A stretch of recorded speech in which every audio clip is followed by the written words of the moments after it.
48 ঘন্টার যুদ্ধবিরতির আগে যে 40 দিনের বিধ্বংসী যুদ্ধ হয়েছিল, সে সময় ইরান কেন তাদের সবচেয়ে শক্তিশালী তুরুপের তাস ব্যবহার করেনি? ডোনাল্ড ট্রাম্প যখন বলছেন ইরান দেউলিয়া, ঠিক তখনই তেহরান উন্মোচন করলো জ্যামিং প্রুফ হাইপারসনিক প্রযুক্তি, যে প্যাট্রিয়ট কিংবা থার্ডের মতো আকাশ প্রতিরক্ষা ব্যবস্থাকে নিমিষে ধুলোয় মিশে দিতে সক্ষম। কি সেই গোপন মরণাস্ত্র যা বদলে দিচ্ছে মধ্যপ্রাচ্যের সমীকরণ? জানতে ভিডিওটি শেষ পর্যন্ত দেখুন। খবর সংযোগে জিওপলিটিক্যাল নিউজে আজ আমরা বিশ্লেষণ করব ইরানের রহস্যময় Qasem Basir ballistic missile, Hormuz প্রণালীতে রিয়েল টোল আদায়ের নেপথ্যের কাহিনী এবং ট্রাম্পের হুমকির মুখে দাঁড়িয়ে ইরানের পরবর্তী রণকৌশল নিয়ে চলুন মূল আলোচনায় ফেরা যাক। মধ্যপ্রাচ্যে চলমান উত্তেজনার প্রেক্ষাপটে সামরিক বিশ্লেষকদের নজর এখন ইরানের গোপন অস্ত্রাগারের দিকে, বিশেষ করে 40 দিনের যুদ্ধে যেসব অস্ত্র এখনও তারা ব্যবহার করেনি।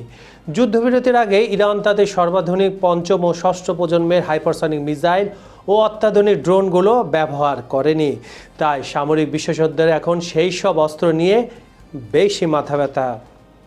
এদিকে কাসেম সিরিজের অত্যাধুনিক সংস্করণ কাসেম বশির কেন এই মুহূর্তে বিশ্বের অন্যতম বিপজ্জনক ব্যালিস্টিক মিসাইল এবং এটি কিভাবে কাজ করে তা আপনাদের সামনে তুলে ধরছি।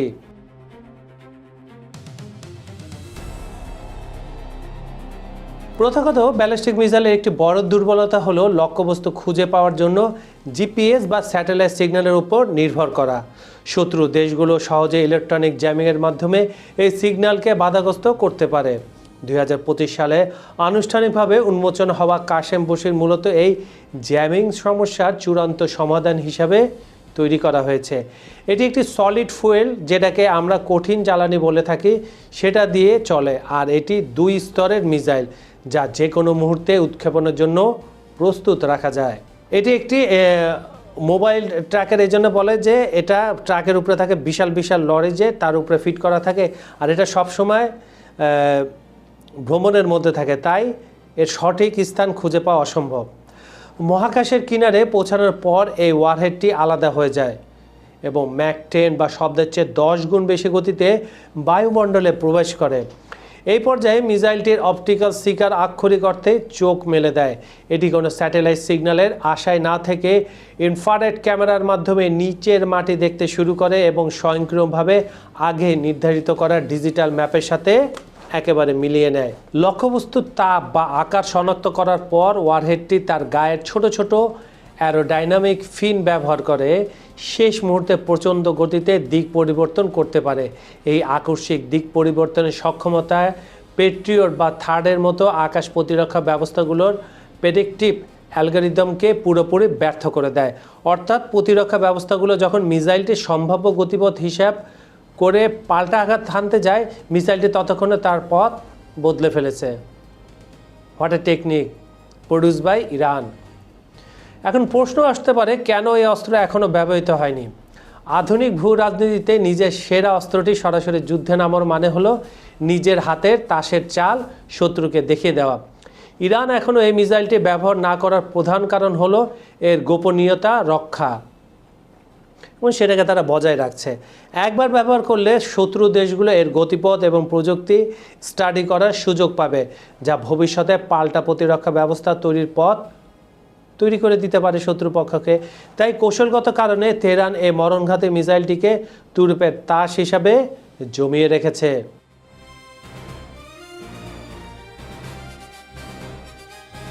ইরান বর্তমানে তাদের পরমাণু কর্মসূচি নিয়ে অত্যন্ত কঠোর অবস্থানে রয়েছে। তেহরান স্পষ্ট করে দিয়েছে তারা ইউরেনিয়াম সমৃদ্ধকরণ বন্ধ করবে না, বরং প্রয়োজনে এটি 90% বেশি নিয়ে যাওয়ার পথে হাঁটছে। ইসলামাবাদে কিছুক্ষণ পর যে আলোচনা হওয়ার কথা রয়েছে, শান্তি আলোচনা, সেখানেও তারা একই এই দাবিগুলো রাখবে। আন্তর্জাতিক মান অনুযায়ী এই মাত্রায় ইউরেনিয়াম সমৃদ্ধকরণ সরাসরি পরমাণু অস্ত্র তৈরির সক্ষমতাকে নির্দেশ করে। ইরান পরিষ্কার ভাষায় জানিয়ে দিয়েছে এটি তাদের সার্বভৌম সিদ্ধান্ত এবং কোনো বিদেশি শক্তির চাপে তারা এই পথ থেকে সরবে না, এবং এটা যদি উপেক্ষিত হয় যুদ্ধবিরতিতে, তারা যুদ্ধবিরতির যে ক্লজ, তারা যুদ্ধবিরতির যে আলোচনা ওখান থেকে বয়কট করবে। ইরানের এই অনমনীয় মনোভাবের পেছনে বর্তমান মার্কিন প্রেসিডেন্ট ডোনাল্ড ট্রাম্পের প্রতি তাদের দৃষ্টিভঙ্গি বড় ভূমিকা রাখছে। ইরানের নীতি নির্ধারকদের মতে ডোনাল্ড ট্রাম্প একজন দুর্বল নেতা হিসাবে আবির্ভূত হয়েছেন। এই লোকের কথা বলার কোনো ঠিক নাই, যখন ইচ্ছা তখন বিভিন্ন ধরনের কথা বলেন এবং যেটা বলেন তার উল্টোটা করেন। এই জন্য এই দুর্বলের দিক ইরানের কাছে ধরা খেয়ে গেছে। ইরান মনে করছে ট্রাম্পের এই দুর্বলতার সুযোগ নিয়ে নিজেদের সামরিক ও রাজনৈতিক এজেন্ডা বাস্তবায়ন করা সম্ভব। একসময় যুদ্ধের ভয়ে বা চুক্তির খাতিরে ইরান কর্মসূচি সীমিত করতে রাজি হলেও এখন তারা আমেরিকাকে কোনো ছাড় দিতে প্রস্তুত নয় এবং যে 10টা শর্ত দিয়েছে যুদ্ধবিরতি, সেখানে কিন্তু এই একটা ক্লজ রয়ে গেছে। সামরিক বিস্তার ও হরমুজ প্রণালীর নিয়ন্ত্রণ। পরমাণু অস্ত্রের পাশাপাশি ইরান তাদের ব্যালিস্টিক মিসাইল কর্মসূচি ব্যাপক বিস্তার ঘটাতে চাইছে।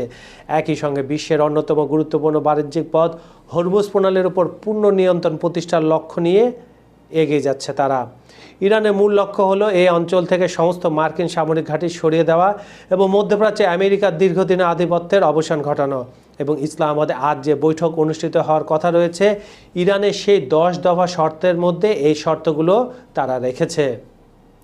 ইরান এখন আর পিছু হটতে রাজি নয়। তারা সরাসরি ডোনাল্ড ট্রাম্পের নেতৃত্বকে চ্যালেঞ্জ ছুড়ে দিচ্ছে। আমেরিকার শক্তি ও প্রভাবকে বৃদ্ধাঙ্গুলি দেখিয়ে ইরান প্রমাণ করতে যায় মার্কিন হুমকি এখন আর তাদের ওপর কার্যকর নয়। ইউরেনিয়াম সমৃদ্ধকরণ থেকে শুরু করে হরমুজ প্রণালীর নিয়ন্ত্রণ, প্রতিটি পদক্ষেপে মূলত ওয়াশিংটনকে কোণঠাসা করার একটি সুপরিকল্পিত কৌশল। ইরানের পার্লামেন্টের স্পিকার মোহাম্মদ বাকের গালিফের নেতৃত্বে 86 সদস্যের এক প্রতিনিধি দল গতকাল রাতে পাকিস্তানে পৌঁছেছেন। তবে এই সফরে গালিফ হবে সাক্ষী হিসাবে কোনো রাজনৈতিক নেতার ছবি নয়, বরং টুইটারে ফুটে উঠেছে মিনাব স্কুলের ছোট্ট বাবুদের ধুলোমাখা ব্যাগ আর জুতো। প্রতিনিধি দলটি প্রতীকী কিছু নয়, বরং সরাসরি ঘটনাস্থল থেকে উদ্ধারকৃত সেই স্মৃতিগুলো সাথে করে নিয়ে গেছেন। গালিভাব স্পষ্ট করেছেন এই সফর কেবল শ্রদ্ধা নিবেদন নয়, বরং আমেরিকা, পাকিস্তান এবং ইরানের অভ্যন্তরীণ শক্তির প্রতি এক শক্তিশালী বার্তা। ছোট্ট বাবুদের এই স্মৃতিকে সাক্ষী রেখেই তারা প্রতিটি নেগোসিয়েশন বা আলোচনায় অংশ নেবেন।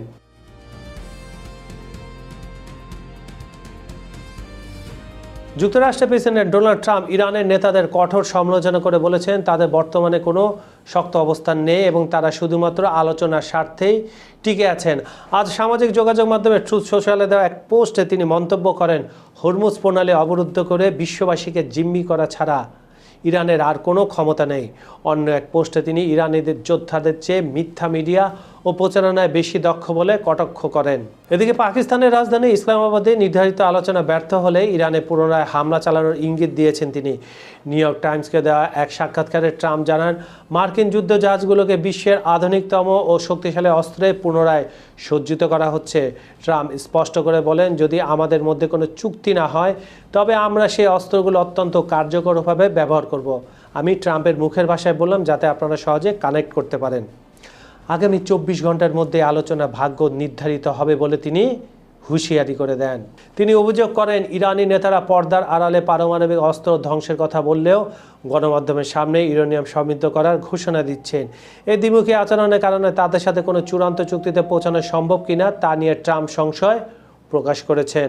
হরমুজ প্রণালীতে ইরানি মুদ্রা রিয়ালে টোল আদায়। বিশ্বের অন্যতম গুরুত্বপূর্ণ নৌপথ হরমুজ প্রণালী দিয়ে চলাচল করে জাহাজ ও ট্যাঙ্কার থেকে ইরানি মুদ্রা রিয়ালে টোল আদায়ের সিদ্ধান্ত নিয়েছে দেশটি।